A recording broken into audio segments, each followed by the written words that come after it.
ఇక్కడే ఆపేసాం మనం లాస్ట్ క్లాస్లో. ఇప్పుడు పైనుంచి మొదలు పెడదాం. ఒక వృత్త పరిధికి మరియు దాని వ్యాసానికి గల నిష్పత్తిని పై అని నిర్వచిస్తాం.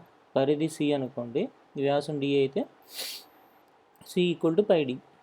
ఓకే, పై అనేది పీ బై క్యూ రూపంలో ఉన్నందువల్ల అది కరణీయ సంఖ్య కాదేమో అని పొరపడతాం. వృత్త పరిధి సి మరియు వ్యాసం డీలు పోల్చదగిన పొడవులు కావు, అనగా రెండింటిని ఖచ్చితంగా కొలిచే మాపనము లేదు కాబట్టి పైను కరణీయ సంఖ్యగా పరిగణిస్తారు. పై విలువను గణించట్లో ఆర్జుడు గ్రీకు చెందిన ఆర్కిమెడిస్. దీని విలువ సుమారుగా 3.140845 మరియు 3.142857 మధ్యలో ఉంటుంది అని అతను నిరూపించాడు. పై విలువను 4వ దశాంశ స్థానం వరకు కనుగొన్న భారతీయ గణిత శాస్త్రవేత్త ఆర్యభట్ట ప్రస్తుతం అత్యంత వేగంగా పనిచేసే కంప్యూటర్ను ఉపయోగించి పై విలువను 1.24 ట్రిలియన్ దశాంశ స్థానాల వరకు కనుగొన్నారు. పై యొక్క దశాంశ రూపము అంతము మరియు ఆవర్తితం కాదు, కావున ఇది కరణీయ సంఖ్య. మనం తరచుగా 22/7ను పై విలువను ఉజ్జాయింపుగా తీసుకుంటాం, కానీ పై విలువ ఇది కాదు. ప్రతి సంవత్సరం మార్చి 14వ తేదీన పై దినం జరుపుతారు, ఎందుకనగా పై ఈక్వల్ టు 3.14 కదా.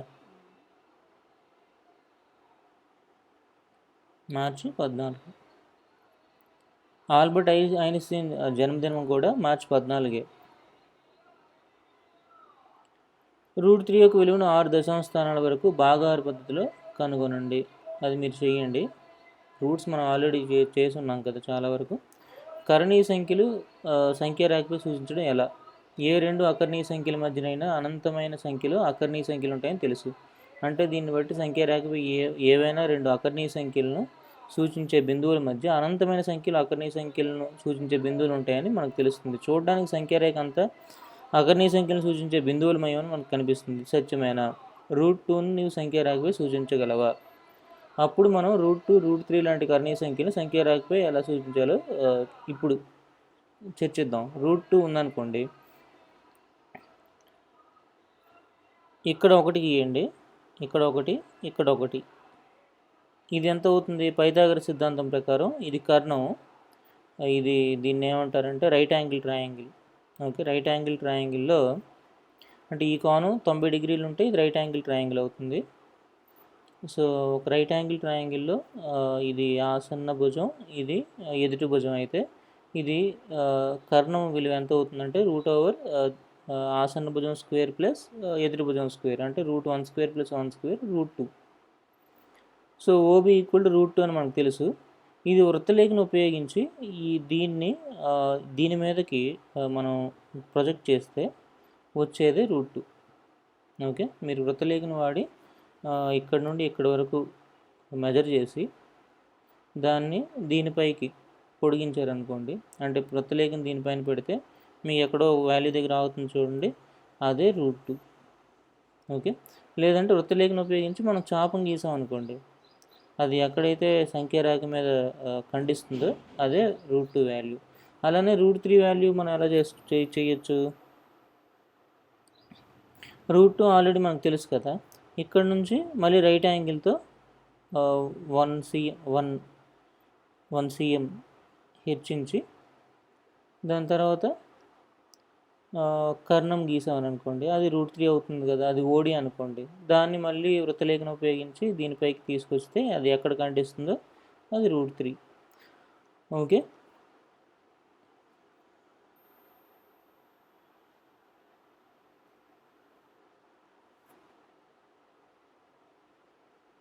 సో √n కావాలంటే √n-1 మనం ఏదైనా ధనపూర్ణ సంఖ్య nకి √n కావాలంటే √n-1 సంఖ్యారేఖపై సూచించిన తర్వాత √n సూచించవచ్చు. ఓకే, ఇది మీరు ప్రయత్నించి చూడండి, ఎందుకంటే √5ని 2² + 1² కింద రాయొచ్చు కదా. అంటే 2 మీరు సంఖ్యారేఖ ఆల్రెడీ గుర్తించారు కాబట్టి అక్కడ నుంచి 1 పొడిగిస్తే ఇప్పుడు సూచించిన విధంగా చేస్తే మనకి √5 వస్తుంది. అన్ని అకర్ణీయ సంఖ్యలను p/q రూపంలో రాయొచ్చు. ఇక్కడ q ≠ 0 మరియు pqలు పూర్ణ సంఖ్యలు. అదేవిధంగా కొన్ని సంఖ్యలు p/q రూపంలో రాయలేమని, అలాంటి సంఖ్యలు కరణీయ సంఖ్యలు అంటామని తెలుసుకున్నాం. ఒకవేళ కరణీయ సంఖ్యలు అకర్ణీయ సంఖ్యలు అన్నింటినీ సంఖ్యారేఖపై సూచిస్తే ఇంకా సంఖ్యారేఖపై సూచించకుండా మిగిలిపోయిన సంఖ్యలు ఏమైనా ఉన్నాయా? ఏం లేవు. ఒక సంఖ్యారేఖపై అన్ని బిందువులు అకర్ణీయ సంఖ్యలు కానీ లేదా కరణీయ సంఖ్యలు కానీ సూచిస్తాయి. అకర్ణీయ సంఖ్యల సమితి మరియు కరణీయ సంఖ్యల సమితిని కలిపి వాస్తవ సంఖ్యా సమితి అని అంటాం. వాస్తవ సంఖ్యా సమితిని ఆర్ అంటే రియల్ నెంబర్స్ కదా, ఆర్ అనే అక్షరంతో సూచిస్తారు. సంఖ్యారేఖపై ఉండే ప్రతి బిందువు ఏకైక వాస్తవ సంఖ్యను సూచిస్తుంది. అదేవిధంగా సంఖ్యారేఖపై ఏ వాస్తవ సంఖ్యనైనా సూచించే బిందువు ఏకైకంగా ఉంటుంది. అందువల్ల సంఖ్యారేఖను వాస్తవ సంఖ్యారేఖ అని అంటాం. ఏకైక అంటే యూనిక్. వాస్తవ సంఖ్యలకు కొన్ని ఉదాహరణలు, ఇవన్నీ వాస్తవ సంఖ్యలే. వీటిలో అకర్ణీయ సంఖ్యలు ఉన్నాయి, కరణీయ సంఖ్యలు కూడా ఉన్నాయి. 1/5 మరియు 2/7 మధ్య గల 2 కరణీయ సంఖ్యలు కనుగొనండి. మనకి కరణీయ సంఖ్యలు కావాలంట. 1/5 మరియు 2/7ను దశాంశ రూపాలను పరిశీలించండి. ఈ రెండింటి మధ్య అనంతమైన కరణీయ సంఖ్యలు ఉంచవచ్చు. ఉదాహరణకు అలాగే 1/5 మరియు 2/7 మధ్య మరో 4 కరణీయ సంఖ్యలు రాయగలమా? రాయొచ్చు. 3 మరియు అంతం కాని ఆవర్తనం మీరు దశాంశ రూపంలో రాస్తే అదే కరణీయ సంఖ్య అవుతుంది, అంతే. 3 మరియు 4 మధ్యలో కరణీయ సంఖ్యను రాయండి. ఏబీలు ఒక సంపూర్ణ వర్గం కాకుండా ఉన్నట్లు ఏబీలు ఏవైనా 2 ధన అకర్ణీయ సంఖ్యలు అయితే రూట్ ఏబీ అన్నది ఏబీల మధ్య ఉండే కరణీయ సంఖ్య అవుతుంది. ఏ ఇంటూ బి మీకు 12 అవుతుంది కదా, రూట్ 12 అనేది పరిపూర్ణ వర్గం కాదు. కాబట్టి వాళ్ళు చెప్పినట్టు ఏమవుతుందంటే రూట్ ఏబీ అనేది ఒక కరణీయ సంఖ్య అవుతుంది, అంటే 2√3. కింది లబ్ధాలు కరణీయ సంఖ్యలు అవుతాయా లేదా అకర్ణీయ సంఖ్యలు అవుతాయో తెలపండి.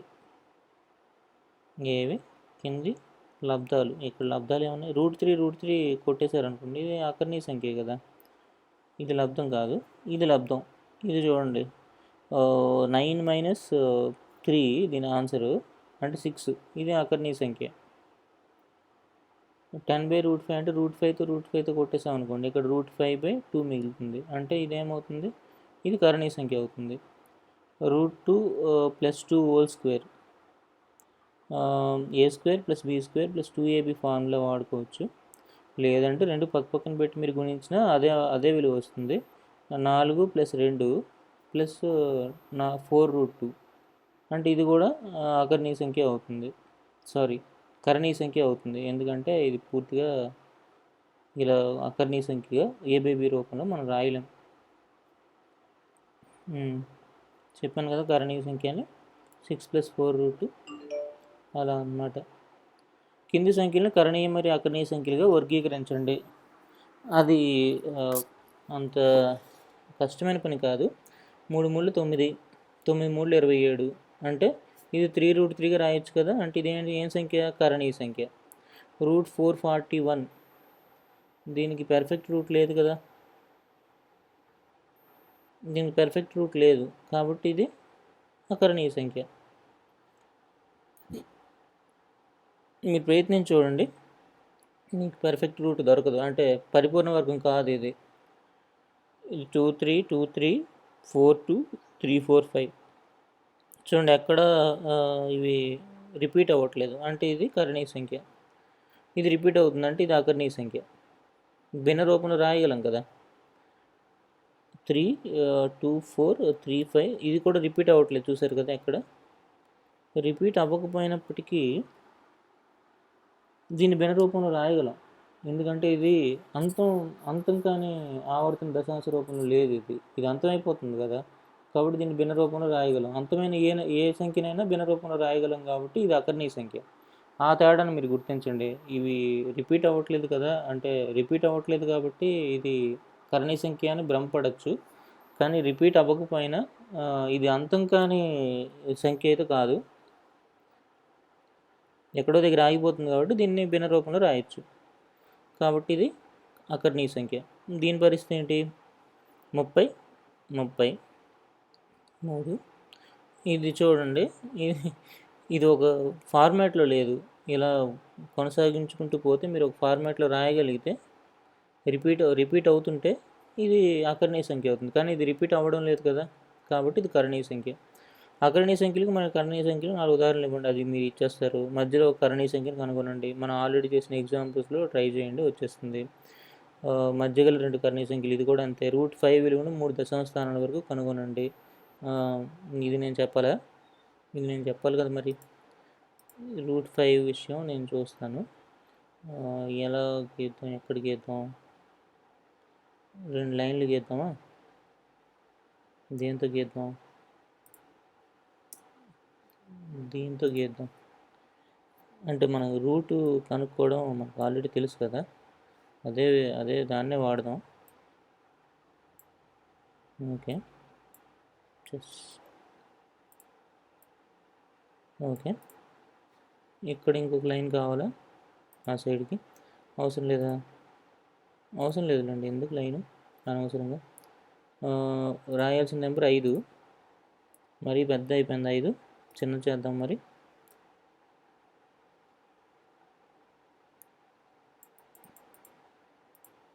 ఓకేనా? ఇంకా చిన్నది కావాలా? ఓకేనా? 5 ఇక్కడ పెట్టాను. 5 ఎలా వెళ్తుంది అంటే 5 పైన ఇక్కడ పెట్టాలి. 5 తర్వాత 5 2 4 కాబట్టి 2 రాస్తున్నాను ఇక్కడ. పైన కూడా ఏం రాయాలి? 2 రాయాలి. ఒకటే సంఖ్యతో మల్టిప్లై చేయాలి, ఎందుకంటే మనం వర్గమూలాన్ని కనుక్కుంటున్నాం కాబట్టి సంఖ్య ఒకటే ఉండాలి. అప్పుడే కదా వర్గం కావాలి అంటే 2 సంఖ్యలు ఒకేలా ఉండాలి కదా. ఇది ఒక సంఖ్య, ఇది ఒక సంఖ్యలా ఉంది కదా. సర్లేండి, ఏం చేస్తాం, మన 5 పెద్దది అయిపోయింది, చిన్నది చేసేద్దాం దాన్ని.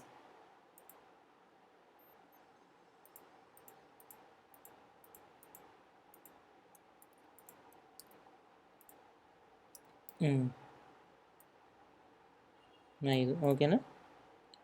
ఇప్పుడు 5 పైకి వెళ్ళిపోతుందా? చిన్నది ఎందుకంటే పైకి వెళ్తుంది. 4 కూడా పైకి పంపించేసి ఇదే లైన్ కాపీ కొట్టేసాం అనుకోండి. ఇంకో లైన్ ఇంకో లైను మనం గీయాల్సిన అవసరం ఉండదు, ఇక్కడ గీయాలి కదా. దీన్ని మనం ఎక్స్టెండ్ చేసుకుంటూ పోవచ్చు కదా, చేయొచ్చు కదా. 5లో 4 తీస్తే 1 కదా, ఆ 1 మీరు రాయాలి ఇక్కడ. 1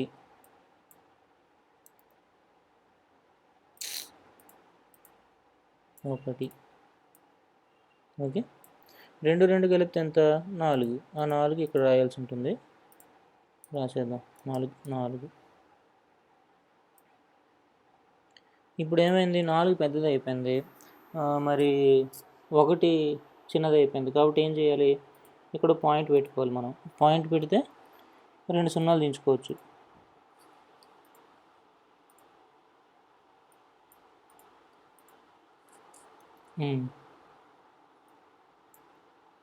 ఓకే, 2 సున్నాలు దించాము. ఇప్పుడు ఏ వాల్యూ పెడితే సరిపోతుంది? 4 పెట్టాను అనుకోండి, 4 4 16, 1 4 4 16 17, ఎక్కువైపోతుంది. 3 పెడితే 3 3 9, 3 4 12, అది కూడా ఎక్కువైపోతుంది. కాబట్టి ఏం పెట్టాలి? ఇక్కడ 2 పెట్టాలి. ఇక్కడ ఏదైతే పెడతానో అక్కడ కూడా అదే పెట్టాలి. అంతకుముందు మనం చెప్పుకున్నట్టు ఇక్కడ కూడా 2 పెట్టాలి. ఏమవుతుంది ఇప్పుడు మరి? 84 అవుతుంది కదా. ఆ 84 ఇక్కడ రాసామనుకోండి, 84. ఓకే, 100లో 84 తీస్తే 16 కదా.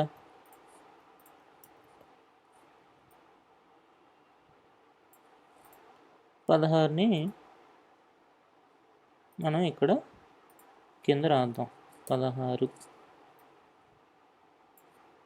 ఇప్పుడు 42కి 2 కలిపితే ఎంత అవుతుంది? 44 అవుతుంది, అది ఇక్కడ రాయాలి. ఎన్ని స్థానాల వరకు కావాలన్నాడు చూడండి. 3 దశాంశ స్థానాల వరకు కనుక్కోండి. ఆల్రెడీ 1 వచ్చింది, ఇంకెన్ని కావాలి?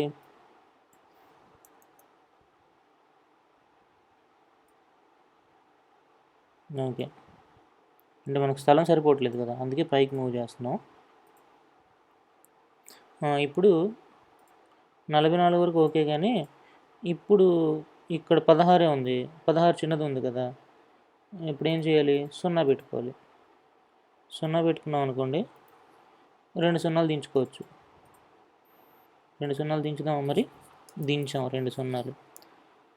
2 సున్నాలు దించిన తర్వాత ఇది జరిగిపోయిందని బాధపడకుండా ఇప్పుడు 2 పెడతాం, 3 పెడతామా? 4 అయితే పెట్టలేము, 3 ట్రై చేద్దాం. 3కి వర్క్ అయిందో ఓకే. 3 3 9, 3 4 12, 13 1, 3 4 12 13 వచ్చేసింది. 3కి సెట్ అయింది. ఏమొచ్చింది? 3 3 9 అంటే మొదటి అక్షరం 9, 3 4 12. సో రెండో సంఖ్య 12, 3 4 12. ఇక్కడ ఒకటి ఉంది కాబట్టి 13, 1329 వచ్చిందా? ఇప్పుడు మనకు లైన్ కావాలి. ఈ లైన్ కిందకు దించుతాం. ఎంత మిగిలింది? మిగిలింది కూడా రాద్దాం. 10లో 9 తీస్తే 1, సో మొదటి సంఖ్య 1. 9లో 2 తీస్తే 7, రెండో సంఖ్య 7. అలాగే 5లో 3 తీస్తే 2, మూడో సంఖ్య 2. ఇప్పుడు మనకు 3 దశాంశ స్థానాల్లో వచ్చేసింది కదా, అందరూ కదా కనుక్కోమన్నారు, అక్కడికి ఆపేస్తారు అన్నమాట. ఇది √7 మీరు చేయండి. √10 సంఖ్య రేఖ సూచించడం మీకు ఆల్రెడీ తెలుసు. 3 √3² + 1² అని రాయొచ్చు కదా. సో 3 నుంచి ఒక లైన్ పైకి 1 సెంటీమీటర్ గీసి కర్ణం కనుక్కున్నారనుకోండి, ఆ కర్ణం ఏదైతే ఉందో అది వృత్తలేఖని పెట్టి సంఖ్య రేఖపై మీరు పొడిగిస్తే మీకు వచ్చేస్తుంది. అది 2 3 మధ్య 2 కర్ణీయ సంఖ్యలు కనుక్కోండి. ఇది మీకు తెలిసిందే ఎలా చేయాలో. ప్రతి కర్ణీయ సంఖ్య ఒక వాస్తవ సంఖ్య అవుతుంది, ఇది కరెక్ట్, ఇది ట్రూ. ప్రతి అకర్ణీయ సంఖ్య ఒక వాస్తవ సంఖ్య అవుతుంది, ఇది కూడా కరెక్ట్. ప్రతి వాస్తవ సంఖ్య అకర్ణీయ సంఖ్య కానవసరం లేదు, ఇది కూడా కరెక్ట్. n ఒక సంపూర్ణ వర్గం అయితే √n ఒక కర్ణీయ సంఖ్య కాదు, ఇది శభాష్ కరెక్ట్. n ఒక సంపూర్ణ వర్గం అయితే √n ఒక కర్ణీయ సంఖ్య. ఇది ఒక్కటే తప్పు ఉంది ఇందులో, ఇది ఫాల్స్, అసత్యం. ప్రతి వాస్తవ సంఖ్య ఒక కర్ణీయ సంఖ్యయే, అది అసత్యమే. 5 6లు అసత్యాలు. సరేనా? తరగతి కృత్యం అంట, వర్గమూల సర్పిలం నిర్మించుట. మనం ఇది ఇక్కడ నుంచి ఇది తరగతి కృత్యం చేద్దాం. ఇది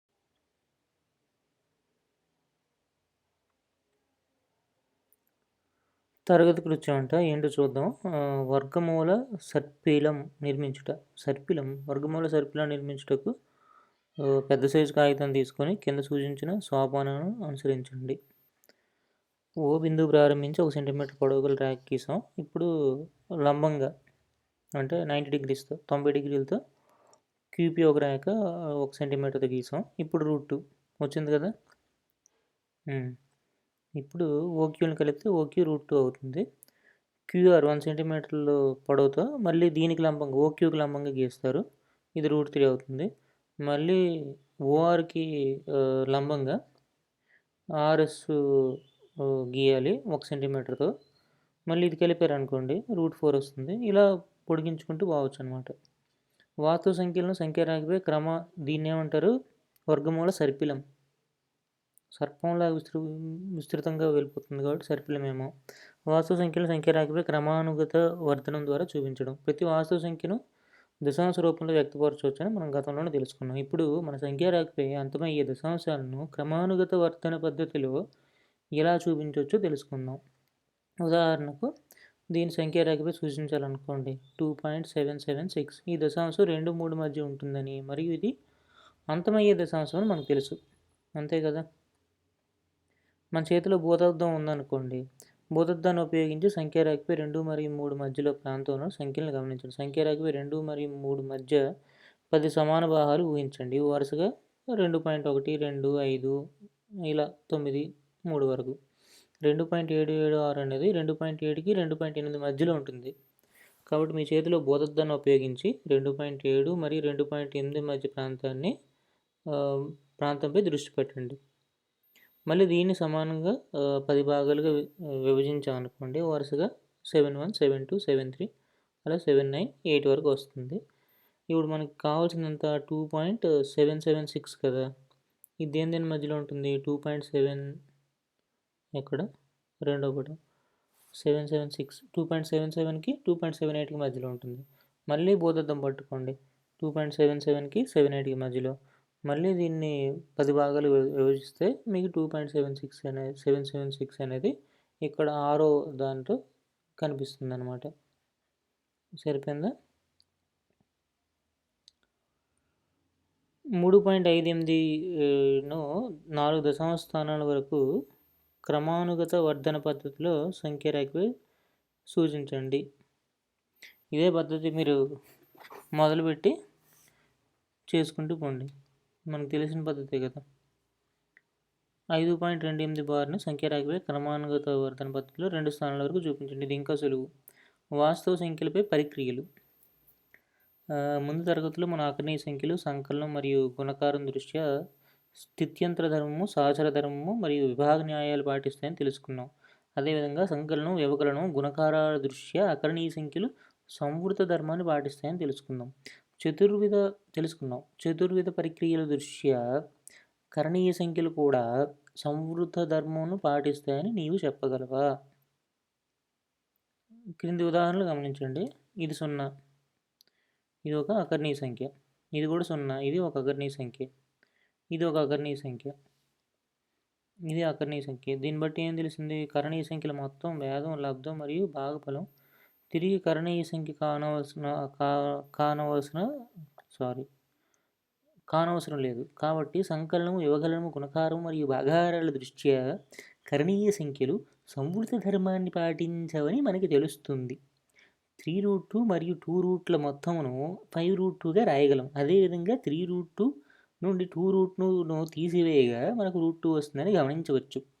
ఆలోచించండి, చర్చించి రాయండి. హసిత్ ఇలా కలిపితే 7√10 అన్నాడు. అది కరెక్టేనా? మీరు అతనితో ఏకీవిస్తారా? ఎలా ఏకీవిస్తాం? 7√10 అని ఎందుకు అన్నాడు? ఏకీవించాం. ఎందుకంటే ఇలా రూట్లో ఉన్నవి మధ్యలో ఇది ఇంటూ కాదు కదా. ఇంటూ కాదు, రూట్లో ఉన్నవి ఎలా కలిపేస్తాడు? వాడి ఇష్టమేనా? ఇది కరెక్ట్ కాదు, కొట్టివేయండి. 5√2 - √8 యొక్క విలువను ఏ విధంగా కనుగొనగలరు? ఏ విధంగా ఏముంది? కొన్ని దశాంశాల వరకు తీసుకొని 2 స్థానాలు 3 స్థానాలు తీసుకొని ఒక దాంట్లో ఒకటి తీసేస్తే వచ్చేస్తుంది.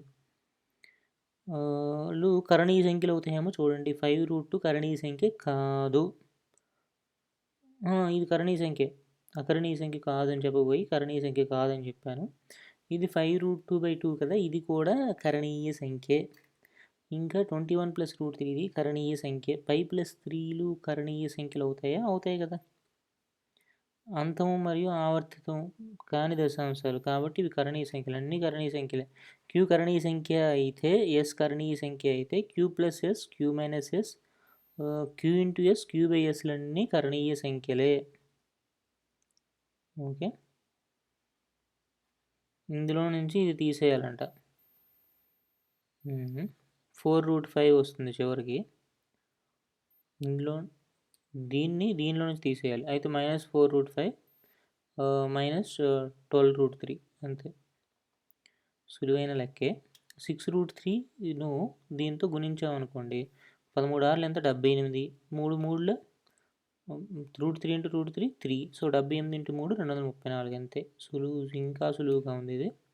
√ABని √A × √Bగా రాయొచ్చు. √ABని √A/√Bగా రాయొచ్చు. If B ≠ = 0. అది మీరు గుర్తుపెట్టుకోవాల్సిన విషయం. √A + √B × √A - √B A - B అవుతుంది. అది మీరు చూసుకోవచ్చు. ఎందుకంటే -√AB + √AB రెండు క్యాన్సిల్ అవుతాయి కాబట్టి మిగిలేవి 2 పదాలే. మరి ఇది చూస్తే A² - B² ఫార్ములాలో ప్రకారం A² - B అవుతుంది. ఇది కూడా మీరు సరి చూసుకోవచ్చు కావాలంటే. ఇది ఓకే, ఇది డైరెక్ట్ స్ట్రైట్ ఫార్వర్డ్. ఇది √A × √C, √A × √D, √B × √C + √B × √D అంతే. A² + B² + 2AB ఫార్ములా ప్రకారమైనా చేసుకోవచ్చు. 2 పక్కన పెట్టి గుణించినా ఇదే వస్తుంది మీకు. ఇది ఎప్పుడైతే దీన్ని ఇలా రాయగలుగుతున్నామో దీనికి రూట్ కడితే ఇదే కదా రావాలి. అదే కదా రాసింది. అదన్నమాట సంగతి. ఆ ధర్మాలను ఉపయోగించే వివిధ సందర్భాలను ఇప్పుడు మనం చూద్దాం. కింది సమాసాలను సూక్ష్మీకరించండి. చేసిండ్రుగా. ఇది 4 - 3 1 వస్తుంది. ఇది 5 + 2 7 + 2√10. ఓకే, ఇది మరి 5 - 2 3. సరేనా? సరిపోయిందా? వర్గమూలమును కనుగొండి అన్నాడు. 3ని 3+2గా రాయొచ్చు. ఇది 2 × √3 × √2. సో √3 + √2 హోల్ స్క్వేర్గా రాయొచ్చు కదా. ఏమిటో ఒకప్పుడు ఇంత పెద్ద లెక్కలన్నీ ఇంటర్మీడియట్లో పడి చచ్చేవి, ఇప్పుడు 9వ క్లాస్లోనే పెట్టేశారు. అయినప్పటికీ ఇది మరీ అంత కష్టమైన ప్రాబ్లం కాదనుకోండి. హారాన్ని అకర్ణీయం చేయడం. ఇక్కడితో ఆపేద్దాం మనం. ఇప్పటికే ఇది చాలా లెంత్ వచ్చేసింది. ఇక్కడికి ఆపేసి తరువాతి పాఠంలో మళ్ళీ కలుద్దాం. అంతవరకు సెలవు.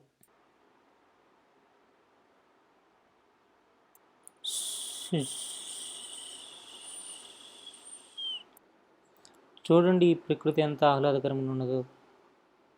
మీరు కూడా చెట్లను నాటండి. ఈ బృహత్కార్యంలో మీరు కూడా మీ వంతు కృషి చేయండి. మన భవిష్యత్ తరాల వారికి మంచి జీవితాన్ని ప్రసాదించడంలో తోడ్పడండి. రండి, కలిసికట్టుగా ఉద్యమిద్దాం.